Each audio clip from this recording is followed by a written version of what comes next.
right, hello everyone. I'm Ricky Stevens. Welcome back to Agritecture's digital conference series. I'm here with Namita Garudas of Agritai in India. And before we get started with Namita's presentation, I just quickly want to say I'm really excited to have Namita on. We've been doing this digital conference series for basically the last month straight, and we've had people from around the world. But with Agritecture, what's been really interesting to see over the last year or two is that we've had a huge growth across the world in terms of where our audience is coming from, but particularly in India. So we now have, India is now our second leading country in terms of active users on our website, and is pretty high as well on social media. So really pleased to have Namita with us today. She's doing some amazing work in Bangalore, and so excited to have her talk about that. So Namita, I'll kick it over to you to start with your presentation, and then we'll do some Q&A at the end. Thank you, Ricky. Hi, everyone. This is Namita. Firstly, I'd like to thank Ricky and the team of Agritecture for giving me this opportunity to speak a little bit about our work in sustainable agriculture in India, and also having me participate in this digital conference. So to briefly introduce myself, I am Namita Garudas from Bangalore, India. I work as the Business Development Manager at Agritai. My passion is towards sustainability and beginning my career in sustainable agriculture and sustainable development that Agritai works on has been a wonderful opportunity.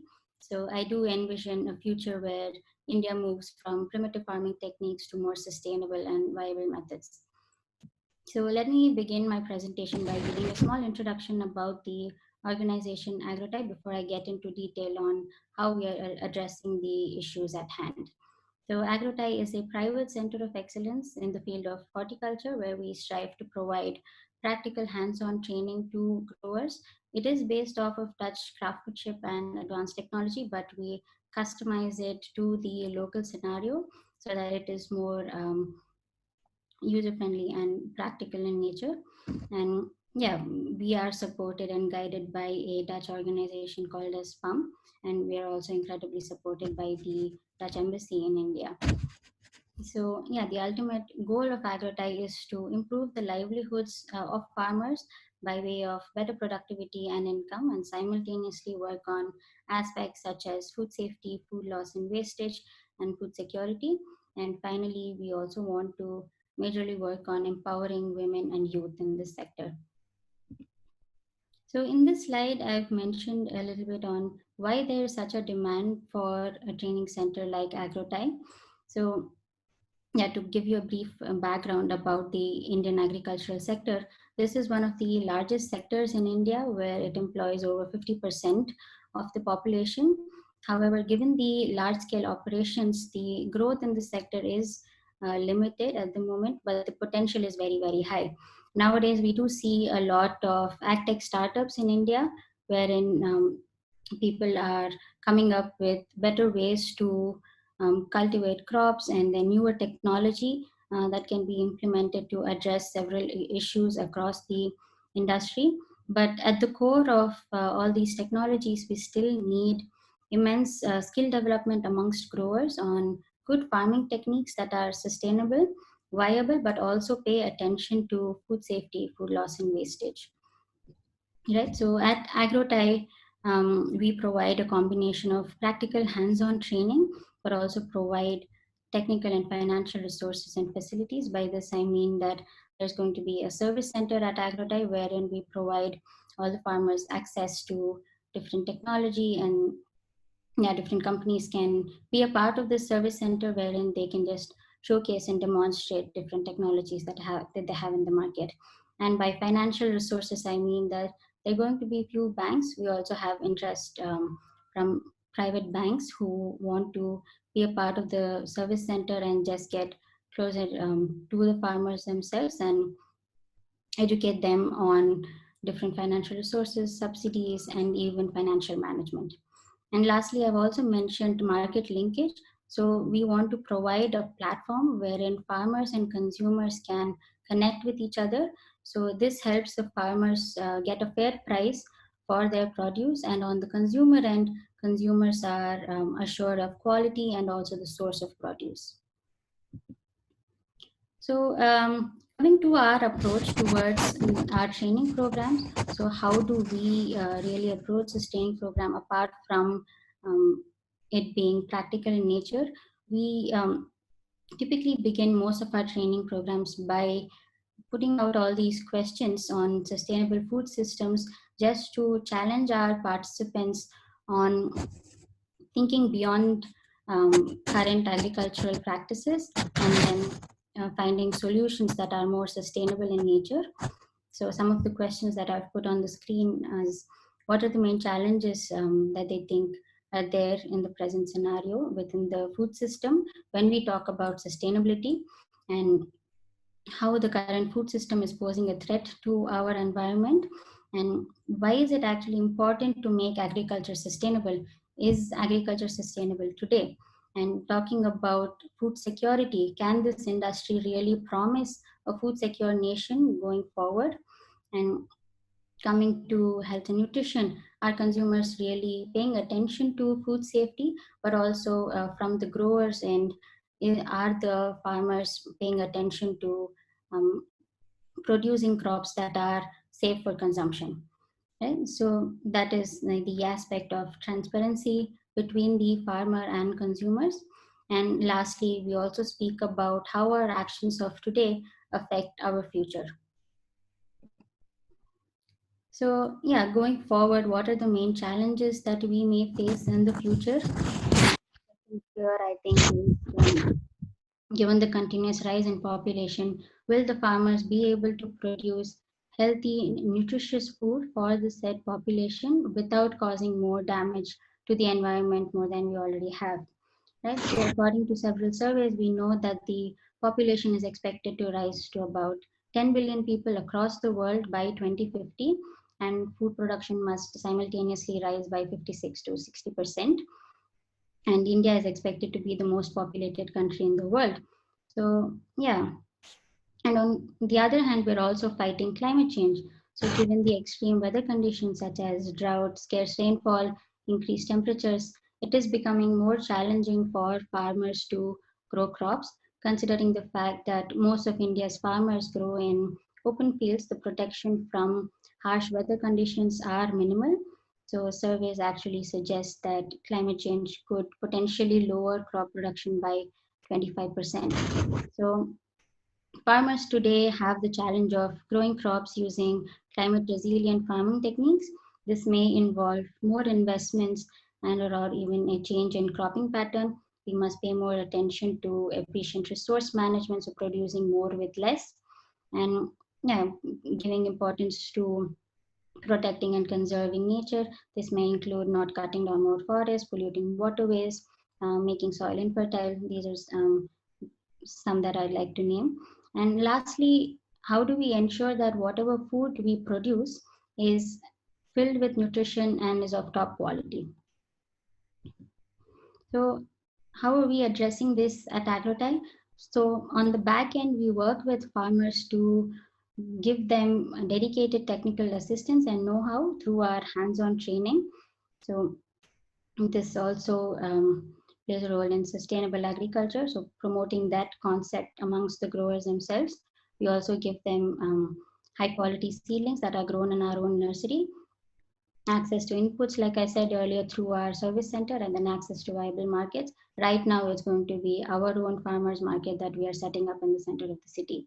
And on the front end, we are connected with various consumers across Bangalore, um, where we provide them all the sustainably grown fresh produce from our own farm to consumers directly. So this not only promotes the concept of food safety and assures them good quality and fresh produce, they also know the source of produce that they are consuming every day. And simultaneously, we also conduct several awareness programs for consumers just to talk about sustainability, sustainable agriculture, food loss, and wastage. So now I'd just like to run through a few pictures that speak about our recent training programs that we did at Agrotime. Here, what you see on the screen is a training program that we did on Introduction to Hydroponics. This was basically conducted for agri entrepreneurs and also graduates who were keen on learning the basics of hydroponical cultivation so that they can either start their own farm or they can get a career in this field. So this was a dedicated awareness program that we did, wherein we invited different growers, nutritionists, and also chefs to speak about the importance of organic farming and also paying more attention to eating healthy and safe food. As you can see from my pictures, we also have a strong commitment to women empowerment and leadership. So most of our trainers and the team of AgroTie is actually a higher percentage of women. Now coming to youth training program, this has to be one of my favorite programs that we have done so far. So over the past few months, earlier this year, we conducted several youth training programs, which is quite similar to the awareness raising programs that we did, but this is more activity based so that the children get more involved in this field and they get hands-on experience. So they got to see the open field cultivation, greenhouse cultivation, and also learned about sustainability and sustainable agriculture. And yeah, coming to the last training program that we also did was home gardening workshop. So this was just to promote urban agriculture and people to grow their own produce at home. So these are some of the training programs that we did so far. So to summarize, these are the training modules that we have at the moment and the target groups that we focus on right now to get the social return on investment. To speak a little bit about our infrastructure and facility that we have, AgroTie is spread across an area of 7.5 acres. We have 4 different zones, so classrooms, workshops, service center, accommodation, so that people can stay here when they come for training, and also most importantly, the crop cultivation that we have. This is a green campus that we have, so we want to make sure that we promote eco-friendly living, but also sustainable architecture. So we want to bring in that wow factor without having negative impacts on the environment. So these are just some pictures on the different demonstration plots that we have at the moment. Greenhouse cultivation, this is our main production unit. So this is an Indo-Dutch greenhouse that we have with semi-automized systems. So basically we use all these demonstration plots to conduct our own research and trials of different varieties from different companies based off of market value that each product has or the pest and disease resistance that it has and the performance of each crop. Right? And this is the nursery where we raise seedlings for farmers. So we focus more on good root development, which also has positive effect on the crop growing forward. So it improves crop health, productivity, and also pest and disease resistance. So we also have different open field cultivation because we do understand that most Indian farmers have more of open field cultivation in their farms. So we do our own research and trials in these fields to find practical solutions. So just to bring all the information together and speak a little bit on the main vision of AgroTie, we want to empower farmers, youth and women, focusing on sustainable farming techniques that work on food safety, food security, food loss and wastage, but also making sure that we connect both farmers and customers. So this brings in that transparency. And like I said earlier, it is important that we help farmers get better livelihoods through better income. And then customers are assured of quality and fresh produce. Right? So, and finally, we also want to do our bit in protecting the environment and make sure that agriculture has much lesser impacts, negative impacts on the environment. So with that, I would like to end my presentation. And once again, thank you, Ricky, for giving me this opportunity So if anyone has any questions or they want to get in touch with us, they can do so by the information that I've put on screen. Great. Great presentation, Namita. So a couple follow-up questions for you. Number one, well, I guess first, just to kind of place set a little bit, how far outside of the city is Agritai? We're located about 20 kilometers away from the city, so it just takes about 1 hour to get there. So not that far away, but yeah. But in a little bit more of like a rural setting, less developed? Not really. I would say semi-urban. Okay. Okay. Yeah, I'm just trying to think. I think we generally have sort of typologies of urban agriculture. So I think we would call that peri-urban, is usually the typology that we use. And Okay. most of your farmers are coming from the city, though, right? They're coming from Bangalore. Yeah, so far we've had a lot of people reach out to us from the cities, so they want to learn more about hydroponic cultivation. So it could be soil inside the greenhouse, but also substrates such as coco peat. Coco peat is popularly used. So there is more interest on hydroponic cultivation. And yeah, tell me a little bit about some of the folks that are coming from the city. What are their backgrounds? Why are they interested in agriculture? Tell me a little bit about that. Yeah, I think recently what we have noticed is that a lot of people who are approaching us are from different backgrounds. They don't really have an agricultural background, but then they want to do something different, and then they're more interested in this particular field, and also they see a lot of potential in this field. So they've learned about different technologies that are out there across the world, and they see all the challenges that are there in the Indian agricultural market, and they want to bring in that technology to improve this sector. So they are looking out for more information on how to actually carry out these operations. So yeah, the interest is more from people from different backgrounds, but also all these graduates who are studying in agricultural universities. They want to start a career in hydroponics or aquaponics and other technologies that are out there in the agricultural sector. And what would you say is the primary motivation? Like, are people motivated mainly because they understand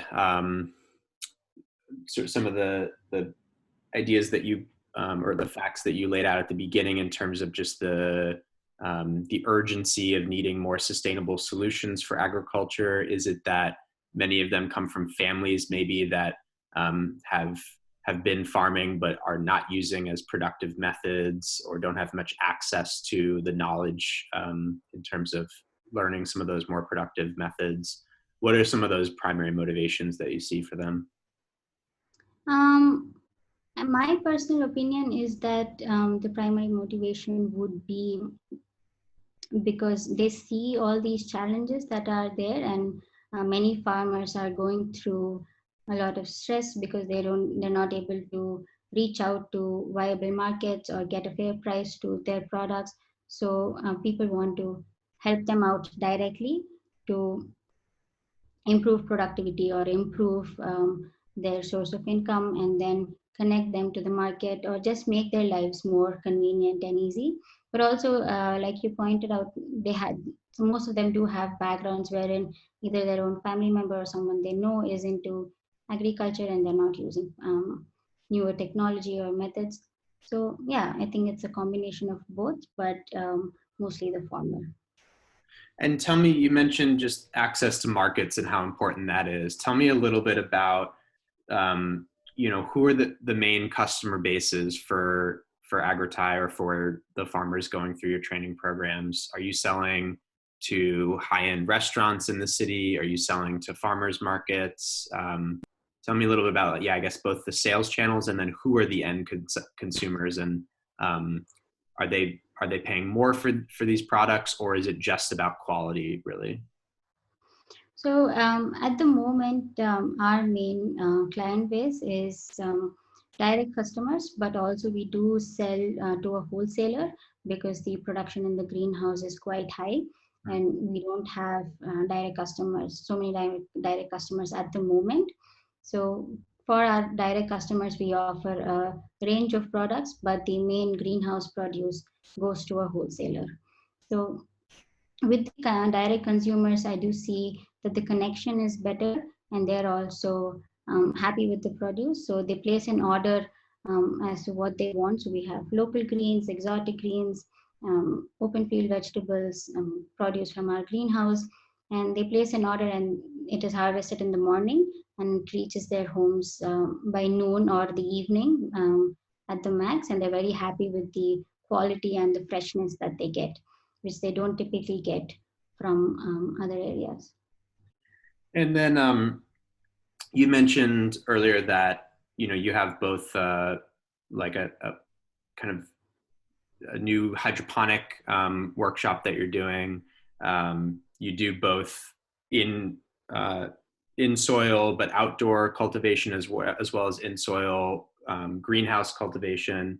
But now you're also incorporating hydroponic greenhouse cultivation. What are you seeing in terms of just the interest from farmers between those different operation types or cultivation methods? I think the interest from farmers is definitely there. And also earlier during our conversation, I also mentioned that our government is really pushing for better farming techniques, and they want all these farmers to invest in greenhouse, so they're supporting them by way of subsidies. But then most farmers, although they invest in these greenhouse, they're not entirely sure on how to operate it. So yeah, maybe they're not getting the right information from people as to how they would actually use it. So I think that information is key to pass on to them as to correct operational techniques within a greenhouse.